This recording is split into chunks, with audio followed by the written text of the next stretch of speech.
তুমি আজকে আমি বন্ধু এই যে মনে দুঃখে মুরগি ব্যবসা করি তাই মুরগি কাটছি কি করবো দেখি কাটো কিভাবে কাটে।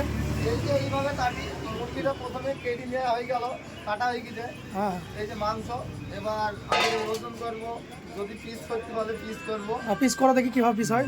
পিস করতে পারবো না ভাই আচ্ছা ঠিক আছে পিস করাটা দেখি নাও সাবধানে কাটবে যেন হাত মাত কেটে যায় আচ্ছা না। ঠিক আছে প্রথমে আমি এখানে কস করে নিলাম আচ্ছা, তারপর জায়গাটা ক্লিন করে নেবো যেহেতু এটা মুরগির নোংরা জীবাণু থাকে ভেতরে মাংস খাবে আচ্ছা প্রথমে আমি লেগ যাচ্ছি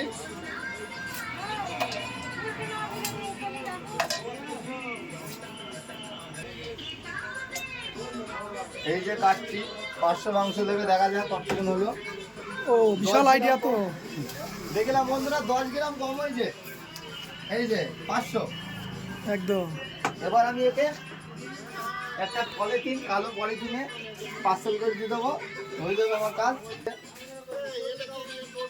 একদম সস্তা আজকে 160 টাকা কিলো 16 টাকার শ তাই নাও সলিড তাই তো। সলিড আর গোটা বেচছি 120 টাকা বন্ধুরা চলে আসো